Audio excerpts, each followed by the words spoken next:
C'est à la place publique de Doropo, située à 72 km de Bouna, que les fidèles musulmans ont célébré l'Aïd el-Fitr, au nom desquels le secrétaire général de la préfecture et le maire de la commune, venus apporter leur soutien à la communauté musulmane. Il était heureux de constater qu'à Doropo, il existe une coexistence pacifique, harmonieuse en toutes les communautés. Ce dialogue intercommunautaire et cette tolérance religieuse, qui sont des gages de paix et de stabilité sociale, sont à encourager et à renforcer. Comme vous le savez, le département de Doropo, avec les autres localités situées sur la bande frontalière, sont considérées comme des zones à haut risque d'insécurité. Mais soyez rassurés, le président de la République et ses gouvernements font des sacrifices énormes pour protéger les populations. Aujourd'hui, quand vous arrivez, vous allez trouver dans la zone des détachements au niveau de Bouna, au niveau de Kalamou, au niveau de Doropo et au niveau de Téni, jusqu'à aller à Toubo. Je pense que la zone est assez sécurisée aujourd'hui et on a sensibilisé aussi la population qu'ils puissent avoir une synergie entre les forces de l'ordre et la population. Et c'est ce qui peut nous amener à vraiment repousser ce fléau en dehors de notre pays. Prière et sermon de l'imam qui a entretenu les fidèles sur l'importance de préserver les acquis du mois saint qui vient de s'achever. Il a engagé la jeunesse à lutter contre le terrorisme et à œuvrer à la cohésion sociale dans la localité. En tant que leader, nous enseignons à nos jeunes le civisme. Concernant l'insécurité, avec les présidents des communautés de chez nous ici, souvent nous avons des rencontres et nous faisons des sorties pour aller sensibiliser la jeunesse.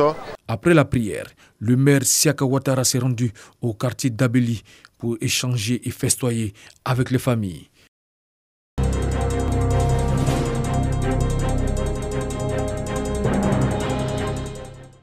Sur les visages, la joie et ce bonheur infini de fêter l'Aïd el-Fitr après 30 jours de jeûne.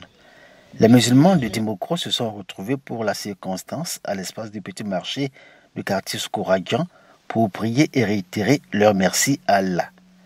L'imam Doumbia Moussa, président local du COSIM, a officié les 2 rakats de la prière du jour, rappelant aux fidèles musulmans la nécessité de vivre dans la crainte de Dieu et se conformer aux prescriptions de l'islam.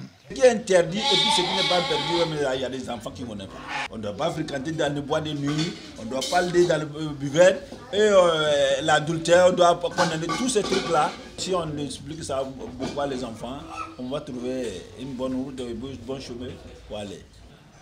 L'Aïd el-Fitr, un moment au cours duquel le musulman prend conscience de sa condition et remercie Allah d'avoir permis dans son infinie miséricorde qu'il accomplisse son jeûne. Les musulmans de Dimokro, parmi lesquels le préfet de Dimokro, Koulibaly Yahya, ont été soutenus dans leur prière par le député de la localité. Nous avons jeûné 30 jours et pour moi, on a fait pardonner nos péchés et on espère que Dieu a accepté et que on soit dans le bonheur et qu'il nous accorde encore plus de Ramadan. Et quand finit la prière, chacun peut regagner son domicile pour partager en famille le repas, le visage empli de joie, résolu à continuer sur le même chemin jusqu'à la rencontre de son Seigneur, Allah.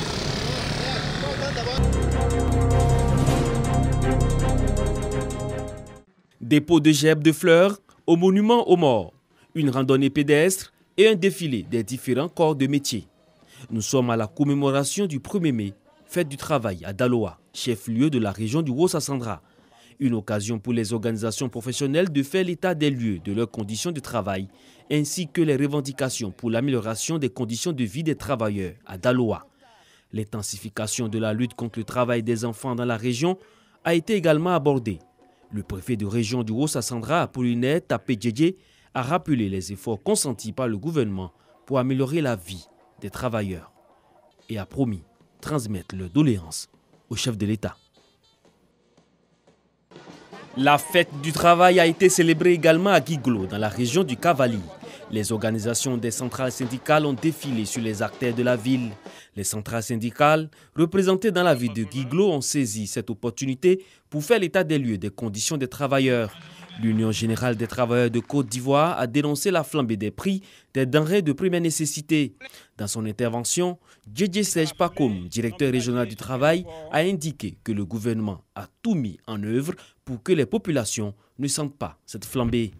Le représentant du préfet de région s'est réjoui des réformes engagées par le gouvernement, entre autres le déblocage des salaires des fonctionnaires, la revalorisation du SMIC à 60 000 francs et l'amélioration des cotisations des retraités. La fête du travail à Daoukro, une célébration sur fond de solidarité ouverte par un défilé avec pour point de chute le jardin de la préfecture. Les travailleurs ont eu le soutien des autorités préfectorales et des élus de la localité. La tradition a été respectée. Le livre de revendication a été remis au préfet de Daoukro, Akasono Julie Kablan. Quelques heures plus tôt, dans son allocution, le représentant des syndicats des travailleurs, Kwame Kwasi Valentin, a relevé les difficultés des populations dans un contexte de cherté de la vie et salué la résilience économique des travailleurs. La directrice régionale du travail à Dunzi, Blandine Yapo Undri, a rendu un hommage aux travailleurs. Le travail, a-t-elle indiqué, rend à l'homme toute sa dignité, mais sa pratique, ajoute-t-elle, doit être subordonnée au respect strict des normes légales et réglementaires établies. Les travailleurs de Daoukro ont été appelés à savoir raison garder. Le préfet de leur rappeler les mesures prises par le gouvernement dans l'urgence pour lutter contre la cherté de la vie.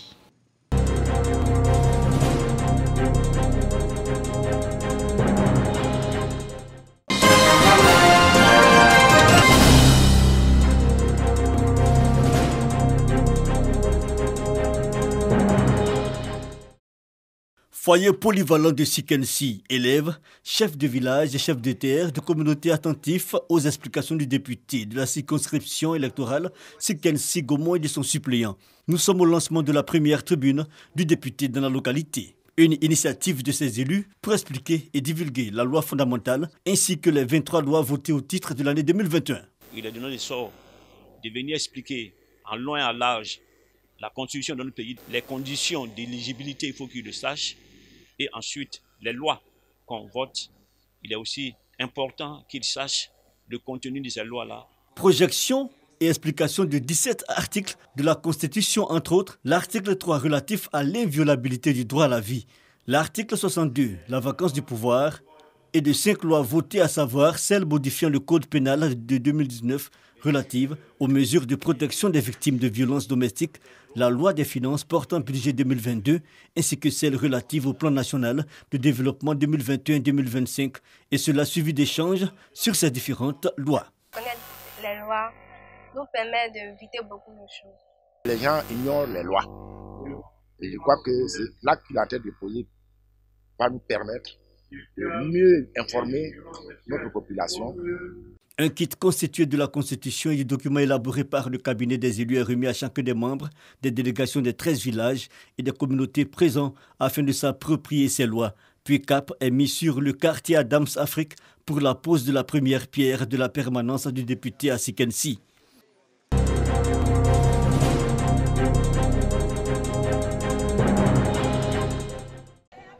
Ambiance festive à Ténéféro, à une trentaine de kilomètres de Vavois, région du Haut-Sassandra. La raison, les populations sont reconnaissantes au président de la République Alassane Ouattara pour les actions de développement initiées et engagées dans le village et qui contribuent sans doute à l'amélioration de leurs conditions de vie. On n'avait rien dans ce village. Et le village était regroupé à quelques 4 ou 5 cases. Aujourd'hui, nous nous retrouvons avec 4 infrastructures de base. Un château d'eau, une école, électrification, un centre de santé. Il fallait pouvoir remercier celui qui a permis qu'on fasse ça. Et c'est le président Alassane Ouattara. Les réalisations que l'État de Côte d'Ivoire a fait en moins de 10 ans pour ce village, c'est vraiment fabuleux. La célébration de ces acquis en matière de développement a été l'occasion pour faire des doléances en ce qui concerne la réhabilitation de la première école, la construction d'une cantine scolaire, d'une maternelle, de logements pour les enseignants, d'un foyer polyvalent et l'accroissement du nombre de bénéficiaires de filets sociaux. Et cela en présence du parrain, le ministre-gouverneur Mathieu Bado-Daré, qui a saisi cette opportunité pour expliquer les missions de sa nouvelle fonction. Nous avons appris un certain nombre de choses. D'abord, la concorde qui règne entre les fils et les filles de ce village. La façon dont ils ont commencé à opérer pour sortir les villages du sous-développement. Le ministre-gouverneur du district autonome du Haut-Sassandra et de la Maraoué exhorte les populations à demeurer dans la paix afin de permettre la poursuite de ces actions de développement.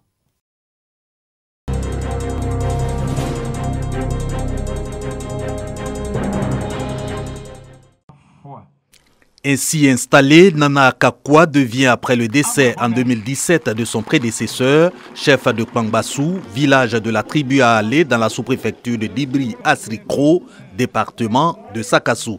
Cette installation, au terme d'un protocole qui commence par l'entrée du trône à la place publique, il se dirige et se pose au centre, face contre le lever du soleil. Un symbole en pays baoulé. C'est la lumière, c'est la clarité, c'est la joie, et puis c'est la liesse et c'est la vérité pour tout le monde. Donc c'est pour dire au chef qui va gouverner ce village qu'il faut qu'il agisse comme le soleil. Honnêteté, probité, courage, abnégation, ces valeurs constituent la clé du succès de son règne. Dès lors, le chef doit-il publiquement en prendre l'engagement, et ce, en réponse à un interrogatoire administré par sa hiérarchie. Advient la remise de son arrêté de nomination, faisant du chef de village l'auxiliaire de l'administration, puis tous, y compris le corps préfectoral, lui prodiguent des conseils avec mise en garde de destitution en cas de trahison de son serment. Le message du parrain, le ministre Paulin Côte-Dao, est simple.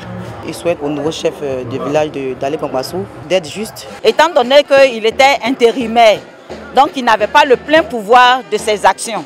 Maintenant, il a le plein pouvoir pour gérer toutes les affaires. Un coup de pouce au processus de développement. Booster le développement, attente des populations de Kpangbassou qui aspirent à l'eau potable, quitte au nouveau chef de fédérer les forces vives du village dans la fraternité et la paix.